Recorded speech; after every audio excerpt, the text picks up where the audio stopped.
Lark Whisky. Very good whiskey. What's the whiskey? Lark Whisky. It's their classic cask. Sherry and port barrels. I do love whiskey, and Tasmanian whiskies, as much as ice cream. Well, it depends if it's a song about it. There's plenty of songs about whiskey, right? We'll just completely rip the same, like we'll just completely plagiarize the whole song.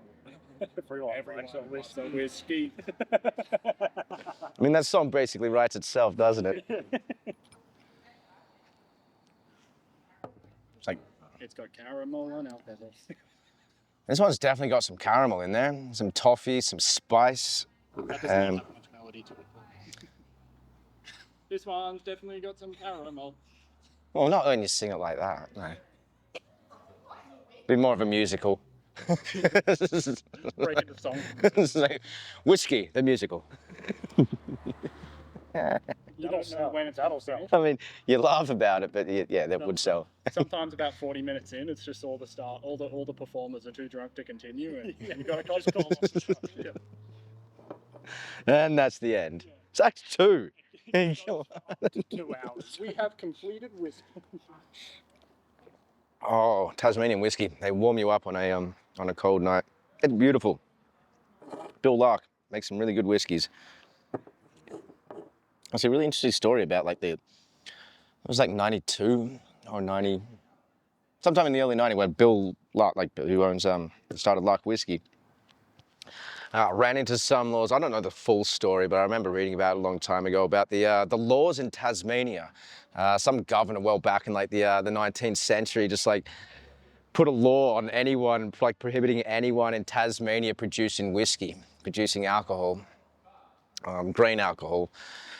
So Bill Lark, who created Lark Whisky, took them to court, took the state to court, and changed it. So they hadn't made a whiskey. So Lark Whisky was the first whiskey made in Tasmania in like 100 something years.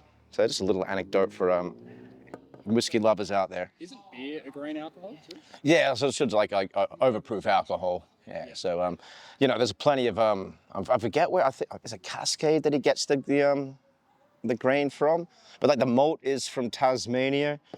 Cascade with hops, they do both. Oh, the brewery. Yeah. But Cascade is that. Yeah, it's a hops. It's a hop. Yeah.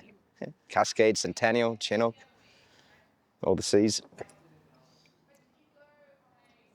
I love it. Caramel, definitely caramel. Awesome. Maybe even some vanilla bean. The sherry and the not so much the port, definitely the sherry.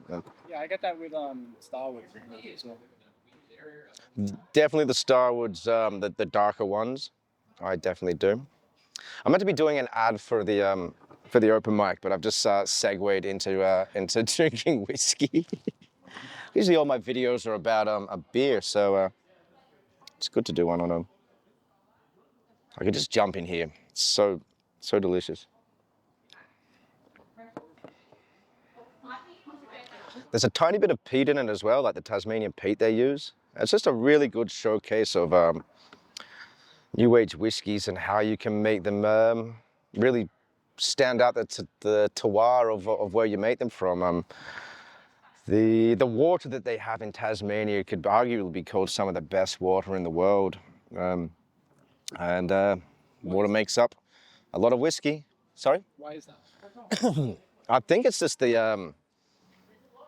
I'm not a water, but I assume it has something to do with, same as Japan's renowned for its water, Himalaya, it's cold areas with hills and running water. So the water's constant, getting rain, get the top and running down. What was it, Cradle Mountain and the Franklin River, and what's the other one in Tasmania?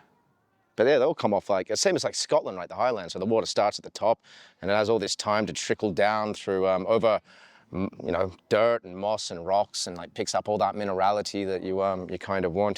This is moving water, right? Does it have anything to do with pollution levels? Pollution levels. That is a very good question, Liam. I would gather anything, it's kind of, yeah, that would have a lot to do with it. Yeah, you're definitely not going to be. I know what's the most populated city in the world?